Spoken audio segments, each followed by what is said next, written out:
माझ्या महाराष्ट्रातील बांधवांनो, भगिनींनो आणि मातांनो, नमस्कार. जय महाराष्ट्र.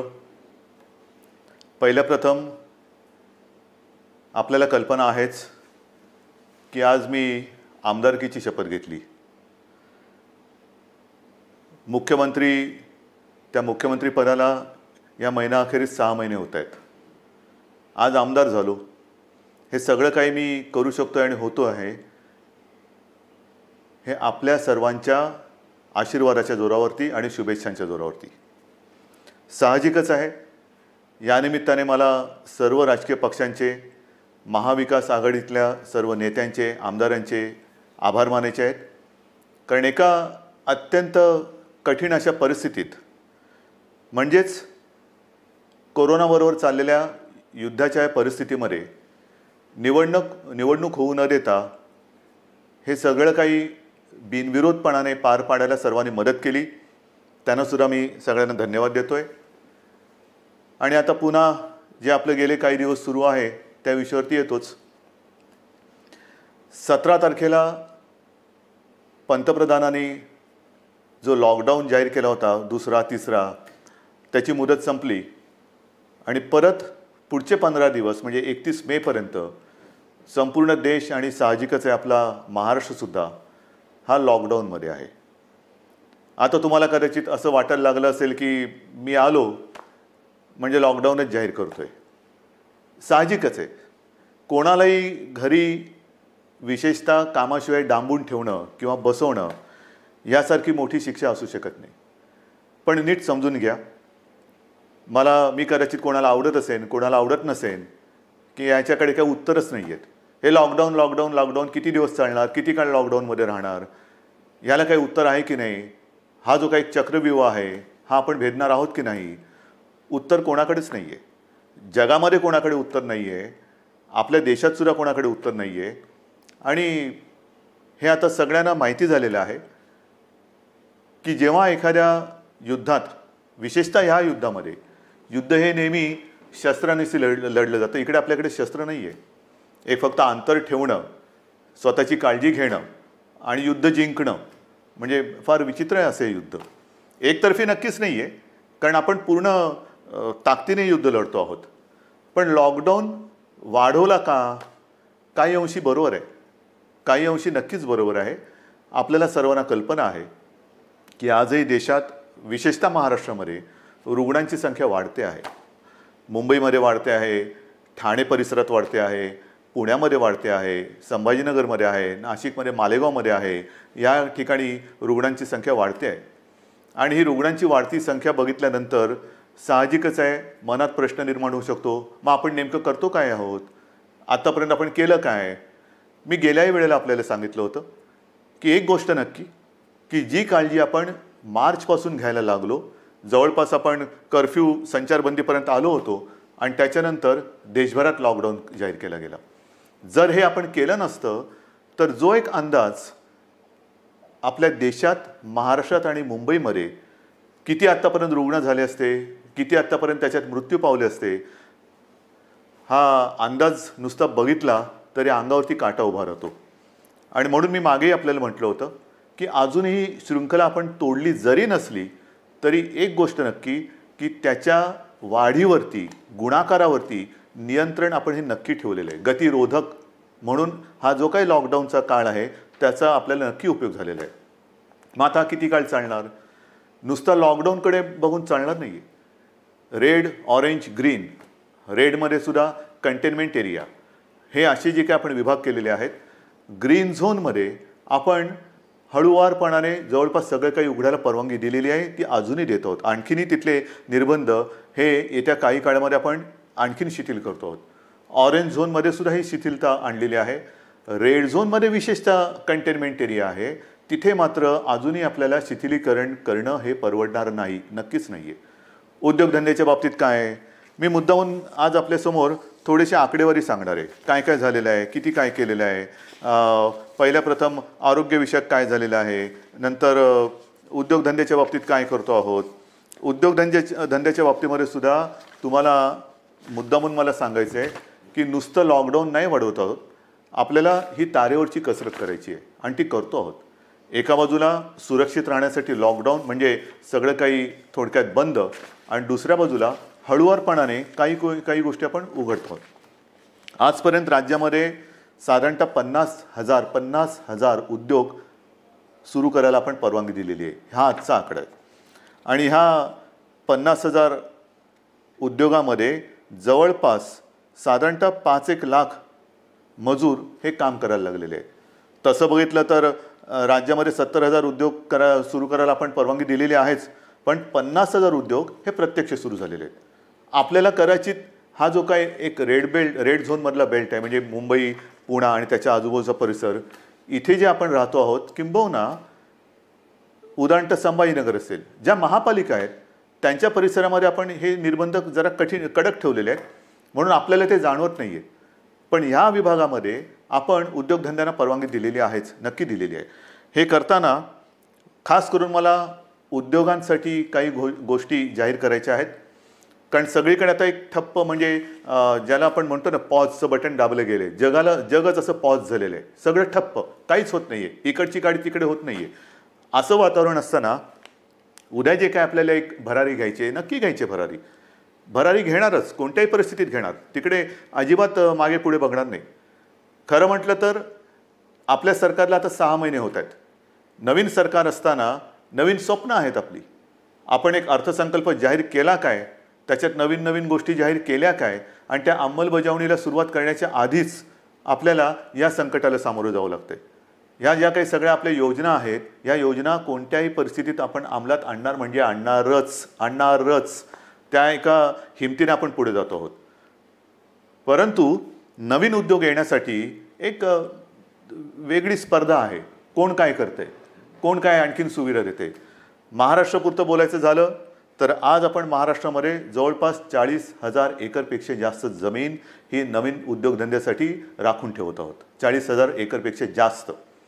त्याचप्रमाणे नवीन उद्योजक जे येणार आहेत, नवीन उद्योग जे परदेशातून येतील, किंवा आपले काही उद्योजक आपले नवीन लोक काही नवीन उद्योग सुरू करू इच्छित असतील, ग्रीन इंडस्ट्रीज ज्याला आपण म्हणतो, म्हणजे प्रदूषण न करणाऱ्या इंडस्ट्रीज किंवा उद्योग, त्यांच्यासाठी सुरू करताना कोणत्याही अटीतटी त्यांना आपण ठेवणार नाही. परवानगीशिवाय तुम्ही उद्योग सुरू करा. फक्त अट एक, प्रदूषण करायचं नाही, अजिबात करायचं नाही. प्रदूषण करू नका, चला उद्योग सुरू करा, या आम्हाला पाहिजे. महाराष्ट्र तुमची वाट बघतोय. महाराष्ट्र हा नेहमी एक उद्योगशील आहे, सुधारणावादी आहे. म्हणून आपण नवीन जे उद्योजक येत आहेत त्यांच्यासाठी या अटीतटीचा सामना त्यांना करायला लागणार नाही, असं धोरण आपण बनवलेलं आहे. या नवीन उद्योजकांनो, या महाराष्ट्रामध्ये या. त्याचबरोबरीने साधारणतः पुढचे काही दिवस, म्हणजे असं म्हणतात की ह्या कोरोनानंतर जग बदललं जाणार आहे. नक्कीच बदललं जाईल. कदाचित हे नवीन उद्योजक येणार असतील, ते म्हणतील आम्ही येऊ इच्छितो, पण आम्हाला तुमच्याकडे जमीन विकत घ्यायला आत्ता आम्हाला परवडणार नाही. ठीक आहे, तुम्ही या, भाडेतत्वावरती जमीन तुम्हाला देतो, भाडेतत्वावरती जमीन देतो. या, तुम्हाला मूलभूत सुविधा असतील त्या तुम्हाला देतो. अटीतटीचा सामना तुम्हाला करावा लागणार नाही. पण या राज्यामध्ये नवीन उद्योग पर्व आपण सुरू करू. आणि त्याचबरोबरीने मला एक सांगायचं आहे की आत्तापर्यंत जिथे हे उद्योग आपण सुरू केलेत, आणि असं काही नाही आहे की रेड झोन म्हटल्यानंतर आता आयुष्य आपलं रेड झोनमध्ये जाणार आहे. नाही, आपल्यासमोर 2 मोठी आव्हानं आहेत, नक्कीच आहेत. एक म्हणजे जिथे या कोरोनाचा प्रादुर्भाव नाही असा ग्रीन झोन, तो ग्रीन झोन हा आपल्याला कोरोना विरहित ठेवायचा आहे. हे मोठं आव्हान आहे. तिकडे एकसुद्धा रुग्ण ग्रीन झोनमध्ये आपल्याला आता येऊ द्यायचं नाही. किंबहुना नवीन केस तिकडे आता आपल्याला तयार आपण काय असं घर बसल्या कोविड तयार करत नाही, पण होऊ द्यायची नाही आहे. त्याच्यामुळे ग्रीन झोन हा ग्रीन झोन म्हणून मेंटेन करणं, आणि रेड झोन जो आहे तो रेड झोन हा लवकरात लवकर ग्रीन झोनमध्ये त्याचं रूपांतर करणं. म्हणजे रेड झोनसुद्धा आपल्याला हळूहळू हा ग्रीन झोनमध्ये आणायचा आहे. आणि म्हणून जिथे जिथे ग्रीन झोनमध्ये आपण उद्योगधंद्यांना परवानगी दिलेली आहे, अनेक ठिकाणी आपण बघतो आहोत की कामगारांची आता उणीव आहे. कामगार हे बरेचसे परराज्यातले निघून गेलेले आहेत. मला खास करून माझ्या महाराष्ट्राच्या भूमिपुत्रांना सांगायचं आहे, जसं आजपर्यंत तुम्ही महाराष्ट्रासाठी, महाराष्ट्र सुरक्षित ठेवण्यासाठी सरकारचं ऐकलत, घरामध्ये राहा, सुरक्षित राहा, ही एक आपली त्याच्यातले एक घोषवाक्य होतं. आतापर्यंत तुम्ही घरात बसलात आणि महाराष्ट्र वाचवलात. आता जिथे जिथे ग्रीन झोन आहे, तुम्ही एका आत्मनिश्चयाने बाहेर पडलं पाहिजे की मी माझा महाराष्ट्र पुन्हा एकदा उभा करणार. मी जसा महाराष्ट्र वाचवलेला आहे, मी म्हणजे तुम्ही, मी एकटा नाही, तुम्ही. महाराष्ट्र आजपर्यंत आम्ही सुरक्षित ठेवला. या कोविडच्या प्रादुर्भावापासून हा जो ग्रीन झोन आहे तो सुरक्षित ठेवला. आता या ग्रीन झोनमध्ये जे उद्योग सुरू झालेले आहेत त्या उद्योगांना जर मनुष्यबळ कमी पडत असेल तर माझा महाराष्ट्र हा अगदी मोदीजींच्या भाषेत आत्मनिर्भर करण्यासाठी मी स्वतःहून आता पुढे येत आहे. या पुढे या. जे उद्योग आहेत, उद्योग सुरू झालेत, त्यातली ही संधी आहे. ही संधी तुम्ही घ्या. संधी वाया दौडू नका. या सगळेजण समोर या. उद्योग सुरू करू आपण. महाराष्ट्र उभा करू आपण. एक जगासमोर एक उदाहरण ठेवू की हा महाराष्ट्र खरंच लढवय्यांचा आहे. हा संकटाला भीत नाही. संकटामध्ये सुद्धा मर्दासारखा सामोर जातो. तो हा शिवरायाचा महाराष्ट्र आहे. म्हणून मला जे ग्रीन झोनमध्ये आहेत आणि जिथे जिथे उद्योगधंदे सुरू झालेत पण मनुष्यबळ कमी पडत असेल तिथे मला आज भूमिपुत्रांची गरज आहे. भूमिपुत्रांनो पुढे या. ही आपली भूमी आहे, आपला महाराष्ट्र आहे. पुढे येऊन आपला महाराष्ट्र हा आपल्या पायावरती आपण उभा करू. हा निश्चय फार महत्त्वाचा आहे. हे उद्योगधंद्याचं झाल्यानंतर महत्त्वाचा मुद्दा काय आहे की आरोग्यविषयक काय. कारण अजूनही जे काही जणांना असं वाटतंय की हे एक अशीच भीती आहे, फ्लू काय, सर्दी आहे, खोकला आहे, होतो जातो, आजपर्यंत काय कोणाला झालं नाही. झालं ना. पण विशेष म्हणजे आत्तापर्यंतचा जो फ्लूचा एक भाग आहे त्याच्यात सुद्धा जसं स्वाईन फ्लू एक आहे त्याला औषध आलेलं आहे. पण ह्या कोरोनावरती अजूनही औषध आलेलं नाही. तोच एक मोठा धोका आहे. मी उगाच तुम्हाला आकडे सांगून काय घाबरवण्याची माझी इच्छा नाही, अजिबात नाही आहे. तुम्हाला भीती घालण्यासाठी मी आलेलो नाही आहे. पण मुंबईमध्ये जेव्हा आपण सुरुवात केली त्यावेळेला जी परिस्थिती होती ती परिस्थिती बघितल्यानंतर आजची जी परिस्थिती आहे, आपण काय काय आरोग्य सुविधा केलेल्या आहेत. तुम्हाला कल्पना असेल, गेल्याही वेळेला मी बोललो होतो आणि आज तर संध्याकाळी मी जाऊन आलो. मी होतो, उपमुख्यमंत्री होते, बाळासाहेब थोरात होते, एकनाथ शिंदे होते, आदित्य पण होता बरोबर, आपले मुख्य सचिव होते, महापालिका आयुक्त होते आणि विशेष म्हणजे तिथे आपले आर.ए. राजीव जे MMRDA म्हणजे मुंबईतली मेट्रोचं काम आता जे अत्यंत चांगल्या पद्धतीने पुढे नेत आहेत, त्यांनी गेल्या 10-12 दिवसामध्ये ही सुविधा मुंबईकरांसाठी तिकडे उभारलेली आहे. आज तिकडे जवळपास 1000 बेड्सचं एक चांगलं कोविड केअर सेंटर हे आपण उभं केलेलं आहे. येत्या 1-2 दिवसात त्याचा वापर सुरू होईल. मुंबईमध्ये ठिकठिकाणी, मी मुंबईपुरतं बोलतो, मुंबईमध्ये नंतरचं पुढचं मी बोलणारच आहे, पण मुंबईमध्ये ठिकठिकाणी म्हणजे असं बांद्रा कुर्ला कॉम्प्लेक्स संकुल आहे, तिथे आणखीन 1000 बेड्स वाढवतो आहोत. गोरेगावचं एक्झिबिशन ग्राउंड आहे, तिकडे वाढवतो आहोत. रेसकोर्सवरती त्या पार्किंगमध्ये होतं आहे. वरळीला डोममध्ये तर सुरू केलेलाच आहे. आणखीन 1-2-3 ठिकाणी मुलुंड चेक नाका आहे, ठाण्यामध्ये आहे. हे आता नुसतं कोविड केअर सेंटर म्हणून नाही राहणार. या सगळ्या जम्बो फॅसिलिटी ज्याला म्हणतो, या जम्बो फॅसिलिटीमध्ये जे आवश्यक लागतं ते तिकडे आपण करणार आहोत. म्हणजे विशेषतः सगळ्यांनाच काही व्हेंटिलेटरची आवश्यकता लागत नाही, पण अनेक जणांना ऑक्सिजनची आवश्यकता लागते. म्हणून ह्या सगळ्या सुविधांमध्ये ऑक्सिजनची सुविधा असणाऱ्या बेड्स हे आपण जास्तीत जास्त करतो आहोत. त्याचप्रमाणे काही ठिकाणी आपण अतिदक्षता विभागात म्हणजे ICU बेड्स हे सुद्धा उपलब्ध करत आहोत. ICU बेड्स म्हणजे हॉस्पिटलमध्ये तर आपण ते वाढवतोच आहोत, पण हॉस्पिटलच्या बाहेर ही जी काय आपण रुग्णसेवा किंवा सेंटर्स उभी करतो त्याच्यामध्ये सुद्धा ICU बेड्सची सोय आपण करतो आहोत. कदाचित ही काय अभिमानाची गोष्ट नाही, पण समाधानाची नक्की आहे की इतरत्र कुठेही नसेल अशी आरोग्य सुविधा आपण इथे निर्माण केलेली आहे आणि ती आरोग्य सुविधा आणखीन आपण पुढे वाढवत नेत आहोत. महाराष्ट्रामध्ये बोलायचं झालं तर महाराष्ट्रात आज मी आकडे घेऊनच बोलतोय, साधारणतः 1484 कोविड केअर सेंटर्स आहेत. 2,48,000 बेड वगैरे आहे, पण साधारणतः 2.5 लाख रुग्णशय्या ह्या आयसोलेशन म्हणजे ऑक्सिजनसह ह्या आज महाराष्ट्रामध्ये आपण उपलब्ध करत आहोत. 2.5 लाखाच्या आसपास.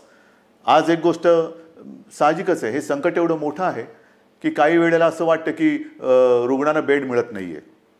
याचं कारण रुग्णांची थोडीशी संख्या ही वाढती अशी वाटत असली तरी देखील आज आपण स्वयंपूर्ण होण्यासाठी किंबहुना पुढच्या महिन्यात साधारणतः किती रुग्ण होऊ शकतील ह्याची एक दक्षता घेऊन आपण हीही सुविधा वाढवत आहोत. डॉक्टर्स येत आहेत, नर्सेस येत आहेत. मध्यंतरी मी आपल्याला माहिती आहे कोविड योद्धा म्हणून सगळ्यांना एक आवाहन केलं होतं. त्याच्यातसुद्धा काही हजार लोक म्हणजे महिला पुरुष हे मदतीसाठी धावून आलेले आहेत. मला अजूनही पाहिजेत. ह्याचं कारण का? कारण नवीनसुद्धा जे आलेले आहेत ते आणि आत्ता आहेत ते, जसं गेल्या वेळेला मी आपल्याला बोललो होतो की पोलीस थकत आहेत, पोलीस आजारी पडत आहेत. काल परवा एका चांगल्या अधिकारीचा मृत्यू झालेला आहे. त्याच्यानंतर गडचिरोलीमध्ये नक्षलवाद्यांशी लढता लढता 2 पोलीस आपले तिकडे शहीद झालेले आहेत. हे सगळे ताणतणाव आहेत आणि ह्या ताणतणावामध्ये हे लोक आजारी पडण्याची वाट न बघता, मला तर कोणीच आजारी पडायला नको आहेत, आजारी पडण्याची वाट न बघता ह्यांना वेळोवेळी जर का आपण विश्रांती देत गेलो तर आपण सहजगत्या या संकटावरती मात करू शकू. म्हणून मला अजूनही कोविड योद्धा पाहिजेत. ज्यांची रुग्णसेवा करण्याची इच्छा आहे, तयारी आहे, त्यांनी सगळ्यांनी ह्या युद्धामध्ये स्वतःहून पुढे आलं पाहिजे.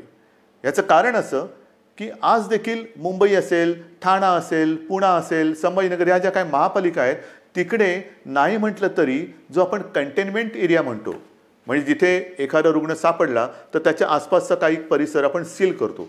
मग एक आपण साधारणतः शोध घेतो की याच्या अतिशय निकटच्या संपर्कात कोण आलेले आहेत, मग त्यांची चाचणी घेतो आणि त्याच्यानंतर आपण मग त्यांना क्वारंटाईनमध्ये किंवा लक्षणं जर असतील किंवा लक्षणं नसतील मग टेस्ट घेऊन त्यांना आपण आयसोलेशनमध्ये ठेवतो. किंबहुना जर लक्षणं असतील तर त्यांच्यावरती उपचार सुरू करतो. एका गोष्टीचं मला एक मुद्दाहून तुम्हाला मला आकडा द्यायचा आहे की आज आपण एक आकडा बघत असतो की महाराष्ट्रामध्ये किती रुग्ण आहेत, मुंबईमध्ये किती रुग्ण आहेत. महाराष्ट्राचा आकडा तुम्हाला माहिती आहे, मुंबईचाही तुम्हाला माहिती आहे, पण ह्याच्यामध्ये रोजचा वाढणारा आकडा आपण बघतो आहोत. त्यातून बरे होऊन घरी जाणारा आकडा आपल्या लक्षात येत नाही आहे. म्हणजे साधी गोष्ट आहे, जर का मुंबईपुरतं बोलायचं झालं तर साधारणतः मुंबईमध्ये आज 19,967 रुग्ण पॉझिटिव्ह आहेत. पण हा 19,500चा जो काय आकडा आहे त्याच्यामधले साधारणतः 5,000 रुग्ण हे बरे होऊन घरी पण गेलेले आहेत. म्हणजे 19,000 वजा 5,000 झाले. दुर्दैवाने काही मृत्युमुखी पडलेले आहेत. याचा अर्थ असा की लवकर जर का आले आणि व्यवस्थित त्यांच्यावरती उपचार केला गेला तर बरे होऊन घरी जाणारे रुग्णसुद्धा आहेत. काही रुग्ण तर मी मागेही आपल्याला बोललो होतो की 80% आसपास रुग्ण हे असेही आहेत की ज्यांच्या टेस्ट पॉझिटिव्ह येतात पण त्यांना कोणतीही लक्षणे दिसत नाहीत. असे रुग्णसुद्धा आहेत. तर ह्या सगळ्या गोष्टीचा विचार करून आपण आरोग्य सुविधा वाढवतो आहोत, ॲम्ब्युलन्सेस वाढवतो आहोत. संपूर्ण महाराष्ट्रभर जिथे जिथे आवश्यकता आहे तिथे तिथे आपण ह्या आरोग्याच्या सुविधा वाढवत आहोत. आणि एका बाजूला या आरोग्य सुविधा वाढवत असताना उद्योगधंद्यांच्या बाबतीत सुद्धा मी सांगितलं की 50,000च्या वरती उद्योगधंदे सुरू झालेले आहेत. म्हणजे असं काही नाही की सगळं काही ठप्प होऊन बसलेलं आहे. जे अनेक जण मला विचारतात की काय हो मग हे तुम्ही लॉकडाऊन उठवत नाही, किती काळ असं बसायचं. मगाशी मी तुमच्याशी बोलत होतो, ह्याच्यात काय आहे, नुसतं सर्दी खोकला ताप तर येईल, आणखीन काय होईल, फ्लू काय कोणाला होत नाही असं नाही आहे. जे गांभीर्य आहे ते या गोष्टीचं हेच आहे की जे गंभीरपणाने आजारी पडतात त्यांच्यावरती इलाज नाही आहे. आणि एक क्षण असं धरून चला की आपण लॉकडाऊन उठवून टाकतो लॉकडाऊन आजपासून, या सगळेजण इकडे तिकडे ये जा करा, काही करा. ही साथ जर का पसरली तर इतर देशामध्ये काय काय होते, ब्राझीलमध्ये काय झालं, ब्रिटनमध्ये काय झालं, अमेरिकेत काय चाललेलं आहे, इटलीमध्ये काय चाललेलं आहे, काय झालेलं आहे. मला हे कोणत्याही परिस्थितीत महाराष्ट्रात होऊ द्यायचं नाही आणि मी होऊ देणार नाही, अजिबात होऊ देणार नाही. मी टीकेचा धनी होईन. मी तुम्हाला मागेही बोललेलो आहे, महाराष्ट्रासाठी वाईटपणा घ्यायला माझी तयारी आहे, पण जे जे मला पटतं ते महाराष्ट्राच्या हिताचं मी करणार म्हणजे करणारच. आणि म्हणून जो रेड झोन आहे तिकडे मी अजूनही उद्योगधंदे पूर्णपणे उघडायला का देत नाही आहे की क्षणभर धरून असं धरून चाला की उद्योगधंदे उघडले आणि ही साथ त्यांच्यात घुसली. आजच मजूर आपापल्या घरी निघून गेलेले आहेत. म्हणजे उद्योगधंदे सुरू होतील आणि त्या मजुरांमध्येही साथ जर घुसली तर काही तर जीवानिशी जातीलच, आजारी तर पडतीलच. आणि मग त्यावेळेचा अघोषित जो लॉकडाऊन असेल तो किती काळ चालेल त्याचं उत्तर आपल्याकडे कोणाकडे नसेल. मग त्या लॉकडाऊनची वाट बघायची का आत्ता जे काही आपण हे संकट नाही म्हटलं तरी त्याचा वेग मंदावून रोखून ठेवतो आहोत, त्याचा पूर्ण अंदाज घेऊन हळूहळू टप्प्याटप्प्याने एक एक गोष्टी उघडत जायचं, हा विचार आपण करायला पाहिजे आणि तो आपण करतो आहोत. आणि तो जर का आपण करत नसतो तर तुम्ही एवढे सगळे जण या सरकारच्या सोबत राहिल्याच नसतात. इतर राज्यांमध्ये जाणारे जे मजूर आहेत त्या सगळ्या मजुरांची आजपर्यंत आपण अगदी व्यवस्थित काळजी घेत होतो आणि घेतली. दिवसातनं मी तुम्हाला सांगितलं की किमान 5.5-6 लाख मजुरांना आपण दिवसातनं 3 वेळा हे जेवण देतो. म्हणजे सकाळीचा नाश्ता ब्रेकफास्ट आणि दुपारचं आणि रात्रीचं जेवण, त्यांच्यासाठी आपण या सगळ्या योजना करत होतो. पण बरेच जण असं म्हणायला लागले की आम्हाला घर जाना आहे, गाव जाना आहे. तेव्हाही मी त्यांना वचन दिलं होतं की तुम्ही चिंता करू नका, आम्ही इतर राज्यांशी बोलतो आहोत, केंद्राबरोबर बोलतो आहोत. जसजशी सोय होईल तसतसं आम्ही तुम्हाला तुमच्या घरी तुमच्या राज्यात पाठवण्याची सोय करतो आहोत आणि ते पाठवल्याशिवाय आम्ही राहणार नाही. आणि त्याच्याप्रमाणे आज जवळपास मला वाटतं 5-1 लाख मजुरांना आपण ट्रेननी आणि बसेसनी हे इतर राज्यात अत्यंत नियंत्रित पद्धतीने हे पाठवलेलं आहे, कुठेही खळखळ होऊ न देता. पण मला एक काय सांगायचं आहे की हे सगळे जे काही इतर राज्यातले मजूर आहेत, रस्त्यावरनं चालत आहेत, अजूनही काही ठिकाणी आहेत. कशाला चालता? क्यों चल रहे? आपके लिए हम पूरी कोशिश नहीं, शुरुआत तो हुई है. ट्रेन से आप जा रहे हैं घर, बस से जा रहे हैं, तो ऐसे रास्ते पे मत चलो, रास्ते पे नहीं चलना. बीच में कोई फिर एक्सीडेंट कभी होता है, क्यों कर रहे हो ये सारी चीज़ें? आपके लिए हर एक राज्य के लिए ट्रेन की सुविधा शुरू हो गई है, बस की सुविधा शुरू हो गई है. आप जहाँ भी हो वहीं पर रुके. हमारे पूरे स्टेट में अलग अलग जिलों में डिस्ट्रिक्ट में कलेक्टर्स हैं, उनके सब साथी हैं, आपका इंतज़ाम वो कर रहे हैं, ठीक से कर रहे हैं. और जब भी ट्रेन की सुविधा, जैसे रोज़ाना कुछ ट्रेन चल रही है, कुछ उत्तर प्रदेश में जा रही है, बिहार में चल रही है, पश्चिम बंगाल में जा रही है, राजस्थान जा रही है, गुजरात जा रही है, जैसे जैसे वो आती जाएगी हम आपको भेज रहे हैं. बेताब ना होना, काही गरज नाही आहे. तुम्हाला आम्ही पूर्णपणे सुरक्षितपणाने तुमच्या राज्यात आम्ही सोडतो आहोत. आणि आजपर्यंत मी म्हटलं ना की एवढे मजूर हे महाराष्ट्रातून त्यांच्या राज्यात गेलेत, त्यांच्या घरी पोचलेत, बसेसने आपण पाठवलेले आहेत. आणि विशेष म्हणजे त्यांच्याकडनं आपण कुठेही तिकीट्स नाही घेतलेली. मुख्यमंत्री सहायता निधीतून त्यांचा खर्च केलेला आहे. काही संस्था पुढे आलेल्या आहेत, त्यांनी त्यांचे पैसे दिलेले आहेत. त्यांना हे कारण हे गरीब आहेत, काम करणार आहेत, तळहातावरती पोट असणार आहेत. तळहातावरती पोट असल्यानंतर जर त्यांची रोजची मेहनत ही होणार नसेल किंवा काम मिळणार नसेल तर यांच्याकडे तिकिटाचे पैसे कुठून येणार? म्हणून त्यांना आपण आपल्या सरकारच्या माध्यमातून सरकारच्या खर्चाने आपण त्यांना पाठवतो आहोत. हे झालं त्या राज्यात जाणाऱ्या लोकांचं. मग आता मी येतो माझ्या आपल्या राज्यातल्या लोकांकडे. मुंबई म्हटल्यानंतर साहजिकच आहे कोकण आणि पश्चिम महाराष्ट्र इथे राहणारे लोक खूप आहेत. तेही मागे लागलेत. हे काय तुम्ही त्या राज्यातल्या लोकांना पाठवता, आम्ही काय केलंय, आम्हाला कधी घरी पाठवणार? अरे तुम्ही तर आपले आहात. आजपर्यंत तुम्ही सहकार्य केलेलं आहे, तुम्हालाही हळूहळू मी पाठवतो घरी. पण आज थोडे अस्वस्थ नका होऊ. कारण आजपर्यंत कोकण म्हटल्यानंतर मला माहिती आहे हा आंब्याचा सीझन, काजूचा सीझन, सगळा एक कोकण म्हणजे गंमत असते. ह्या मोसममध्ये कोकणात जाणं फणस आहे, मजा असते. कोकणामध्ये जाणं हे या दिवसात सुट्टी, मग कोणाचे आजी आजोबा असतील, कोणाचे मामा मामी असतील, काका काकी असतील, सगळे नातेवाईक असतात, त्यांच्याकडे जायचं, गावातल्या घरात राहायचं, आंबे खायचे, गंमत असते. पण ह्या उन्हाळ्यात ती गंमत नाही आहे. मी आपल्याला सगळ्यांना मुद्दामून एक विनंती करतो की कृपा करून आपण तरी रस्त्यावरनं किंवा इकडून तिकडून असे जाऊ नका. कारण मुंबईमध्ये आपण काळजी घेतो आहोत, प्रत्येक जिल्ह्यात आपण काळजी घेतो आहोत, पण प्रत्येक जिल्ह्यात आरोग्य सुविधा ज्या आहेत त्यांची एकूण जर का मर्यादा बघितली आणि काही जिल्हे हे कोविड मुक्त आहेत, आजसुद्धा तिकडे प्रादुर्भाव झालेला नाही, ते आपल्याला तसेच ठेवायचे आहेत. जर आपल्याला लवकरात लवकर या लॉकडाऊनमधून बाहेर यायचं असेल तर पहिलं म्हणजे जे आपले ग्रीन झोन आहेत जिकडे कोविडचा प्रादुर्भाव नाही, हे जिल्हे हे विभाग आपल्याला ग्रीन झोन म्हणूनच ठेवावे लागतील. म्हणून आपण सुद्धा घरी जाताना असेच उठून निघू नका. आपल्याला सुद्धा जर जायचं असेल, खरंच पहिलं जायचं आहे का थोडे दिवस थांबून आपण जाऊ शकता, थोडा धीर धरला तर सगळ्यांनाच बरं होईल. आपण इथून तिथे जाणार, काही ठिकाणी जसं आता उदाहरण तर रत्नागिरी आहे, इतर काही ठिकाणी आहेत, इथे आपल्याकडनं काही गेलेले लोक आहेत ते पॉझिटिव्ह निघाले. झालं एक केस तिकडे आली, मग तिकडे पुन्हा ते कंटेनमेंट झोन आला, हे आलं ते झालं, म्हणजे आत्तापर्यंत जिकडे काही नाही आहे तिकडे हा सगळा नसता खटोटोप आला. तर म्हणून मला असं वाटतं थोडंसं धीराने जाऊया. एक नियंत्रित पद्धतीने जसं आपण इतर लोकांना पाठवतो आहोत परराज्यातले काही लोक आपण आपल्याकडे घेतो आहोत. आता तर परदेशातून आपल्याकडे येणारी लोकंसुद्धा सुरू झालेली आहेत. हळूहळू आता जग हालचाल करायला लागलंय. असं काय नाही की सगळे ठप्प बसलेत. परदेशातली लोक आपल्याकडे परत येत आहेत. आपल्याकडची काही जी अडकलेली लोक ती परदेशात त्यांच्या देशात जात आहेत. रोजची थोडी विमानं सुरू झालेली आहेत. पण इथले तिथे आणि तिथले इथे आल्यानंतर क्वारंटाईन म्हणजे विलगीकरण हे फार महत्त्वाचं आहे. विलगीकरण, कारण आपण जर का कळत नकळत हा व्हायरस आपल्यासोबत नेत असू तर आपल्यापासून, मी जसं मगाशी म्हटलं ना की काही जणांना ह्याचा प्रादुर्भाव झाला आहे पण लक्षातही येत नाही एवढं चांगल्या पद्धतीने ते त्याचा प्रतिकार करतायत. म्हणजे लक्षणं नाही आहेत आणि कोणत्याही औषधाशिवाय ते बरेही होत आहेत.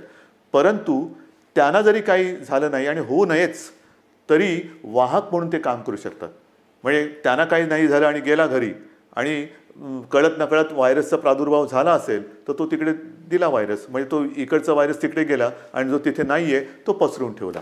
म्हणून मला माझ्या खास करून कोकणातील बांधवांना, माता भगिनींना सगळ्यांनाच सांगायचं आहे, पश्चिम महाराष्ट्रातल्या सगळ्या बांधवांना भगिनींना सांगायचं आहे की कृपा करून घाई गडबड करू नका, अस्वस्थ होऊ नका.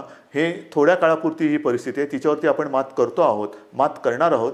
आपले कुटुंबीय आहेत, आप्तजन आहेत, त्यांच्या सुरक्षेसाठी जर का आपण आपलं हे जाणं थोडंसं थांबवलं आणि काही दिवसानंतर जर जाण्याचा विचार केला तर महाराष्ट्रावरती, तुमच्या कुटुंबियांवरती फार मोठे उपकार आपले होतील. म्हणून कुठेही अस्वस्थ होऊन लगेचच्या लगेच जर जाण्याची गरज नसेल तर पुन्हा मी सांगतो की कृपा करून आपल्या घरी जाण्याची म्हणजे गावी जाण्याची घाई करू नका. आता पुन्हा मी थोडंसं एक सांगणार आहे की अनेक जण आता म्हणायला लागलेले आहेत की कोरोनासोबत जगायला शिका. म्हणजे काय करायचं? आमची तयारी आहे कोरोनासोबत जगायची, पण कोरोनाची तयारी का आम्हाला त्याच्यासोबत जगू द्यायची? कोरोना जर का तयार नसेल तर आपण कसं त्याच्यासोबत जगणार? पण हे जगणं जर का अनिवार्य असेल तर काही गोष्टी, म्हणजे कोरोनानंतर जग बदलेल, नक्की बदलेल. काय बदलेल? तर कोरोनानंतर आपल्याला जसं आपण म्हणतो ना की आजपर्यंत घरात राहा आणि सुरक्षित राहा, आता आपल्याला नवीन एक वाक्य घ्यावं लागेल. घरात राहा, सुरक्षित राहा हे झालं, पण घराबाहेर राहताना सावध राहा. नेहमी आपल्याला एक सावधानता बाळगायला पाहिजे. म्हणजे ओघाने आलंच हात धुणं. अनेक ठिकाणी मी असंच बघितलेलं आहे, कारण उन्हाळा आहे, घाम तर येतोच, मग आपण काय करतो, मास्क बाजूला करतो आणि हाताने रुमालाने तोंड पुसतो, बाजूला ठेवतो. तोच धोका आहे. पहिली गोष्ट, हात सतत धुत राहायचं.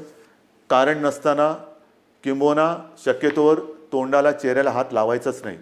कारण हा जो व्हायरस आहे अजूनही त्याच्यावरती संशोधन सुरू आहे. किती काळ कुठल्या पृष्ठभागावर तो किती काळ जिवंत राहू शकतो. समजा एखाद्याच्या शिंकेतनं, खोकल्यातनं, बोलण्याच्या एका त्या तुषारातून तो कुठे पडला असेल, त्याला हात लागला आणि तो कळत नकळत पुन्हा आपल्या डोळ्याला लागला तर डोळ्यातनं तो शरीरात जाऊ शकतो, नाकाला लागला, तोंडाला लागला. म्हणून ह्या ज्या काही गोष्टी आहेत ह्या आपल्याला अशाच ठेवून पुढचे काही दिवस, काही महिने हे सावधतेने राहावंच लागेल. या सगळ्या ज्या गोष्टी मी तुम्हाला सांगतो आहे, या गोष्टी ह्या फार महत्त्वाच्या आहेत. इतके दिवस तुम्ही जी शिस्त पाळली ती शिस्त मला थोडी जास्त पाहिजे, कडक पाहिजे.